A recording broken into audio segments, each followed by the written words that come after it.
মাদারীপুরে জমি বিরোধকে কেন্দ্র করে পরিকল্পিত হামলা, নারী গুরুতর আহত। মাদারীপুর সদর উপজেলার শিলাচর ইউনিয়নের পশ্চিম শিলাচর গ্রামে জমি সংক্রান্ত দীর্ঘদিনের বিরোধকে কেন্দ্র করে এক পরিবারের ওপর পরিকল্পিত হামলার অভিযোগ উঠেছে।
এতে ৪৫ বছর বয়সী রাশিদা বেগম নামের এক নারী গুরুতর আহত হন।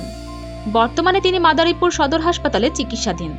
চিকিৎসকেরা জানান তার হাত ভেঙে গেছে এবং মাথায় গুরুতর আঘাত রয়েছে। ভুক্তভোগী পরিবার জানায়, মোহাম্মদ আবুল কালাম চৌকিদারের নিজ জমি নিয়ে তার দুই ভাইয়ের পরিবারের সঙ্গে দীর্ঘদিন ধরে বিরোধ চলছিল। সম্প্রতি তিনি জমিতে ঘর নির্মাণ করতে গেলে প্রতিপক্ষ বাধা দেয় এবং কাজ বন্ধ করে দেয়।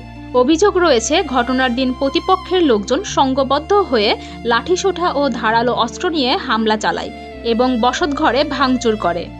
হামলায় পরিবারের অন্যান্য সদস্যরাও আহত হন। ভুক্তভোগীদের অভিযোগে অভিযুক্তরা হলেন সজীব চৌকিদার, হান্নান চৌকিদার, দিনাত চৌকিদার, রিমন চৌকিদার ও অজুফা। এছাড়াও তাদের পরিবারের আরও কয়েকজন সদস্য হামলায় অংশ নেয় বলে অভিযোগ করা হয়েছে। ভুক্তভোগী পরিবার জানায়, তারা দ্রুত থানায় লিখিত অভিযোগ দায়ের করবেন এবং অভিযুক্তদের দৃষ্টান্তমূলক শাস্তির দাবি জানিয়েছেন। স্থানীয়রা দ্রুত প্রশাসনিক হস্তক্ষেপের আহ্বান জানিয়েছেন। Desk report, infinity Bangla.